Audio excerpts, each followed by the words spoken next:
حدیث ثقلین میں ارشاد فرمایا کہ میں تمہارے درمیان میں دو گران بہار یعنی دو بھاری چیزیں چھوڑ کے جا رہا ہوں، ایک قرآن اور ایک میری اطرت، اور جو ان دونوں کو تھام گے گا وہ حوض کوثر میں مجھے چاہ کے ملے گا۔ یعنی اب جو قرآن کہتا ہے وہی اہل بیت کرتے ہیں، یعنی جو اہل بیت کرتے ہیں وہی قرآن نے کہا ہے۔ یعنی امام حسین کا مقصد دیکھیں، ہم لوگ آئے ہیں یہاں پر ظاہر کچھ نہ کچھ سیکھنے کے لیے آئے ہیں، اور ہمیں انشاءاللہ سیکھ کر یہاں سے جانا ہے۔ کربلا راہ ہدایت ہے۔ کیسے ہدایت ہے کہ دیکھیں، جب تک ہم قرآن کو اپنی زندگی میں شامل نہیں کریں گے ہم ہدایت نہیں پا سکتے۔ اگر ہم بولیں گے نہیں ہم ذکر اہل بیت کرتے رہیں اور زندگی کے اندر ہماری قرآن نہ ہو، تو یہ بالکل متضاد یعنی اپوزٹ بات ہے۔ ایسا ہو ہی نہیں سکتا کہ آپ ذکر اہل بیت کریں اور قرآن نہ ہو۔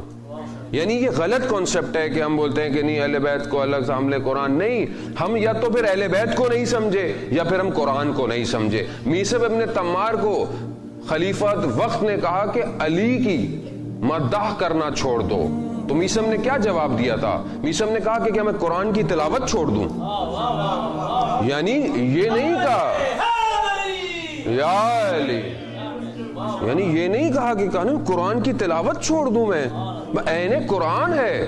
جنگ جمل میں مولا نے یہی تو فرمایا تھا کہ تم ان خالی ڈبوں کو جو نیزوں میں اٹھائے ہیں اور قرآن سمجھ کر تم کہاں گمراہ ہو رہے ہو؟ ارے میں ناطق قرآن ہوں، جو میں تمہیں کہہ رہا ہوں اس پر عمل کرو۔ یعنی آج اگر ہم اپنی زندگی میں چاہتے ہیں عمل کرنا تو پھر اہل بیت کو ویسے سمجھیں جیسے قرآن نے کہا ہے۔ قرآن نے کہا ہے، قرآن کیا ہے؟ قرآن کہاں ہے؟ قرآن ہماری زندگی میں کہاں ہے؟ ہم تو قرآن کھولتے ہیں، میں اپنی بات کرتا ہوں، جب کسی مردے کا انتقال ہو جاتا ہے اس کو بخشنے کے لیے قرآن کھولتے ہیں، مگر وہ قرآن جو زندوں کو ہدایت نہیں دے پا رہا وہ مردے کو کیا کرے گا؟ بھائی پہلے ہم تو ہدایت پائیں پھر اس کو کچھ ثواب لے کے جائیں۔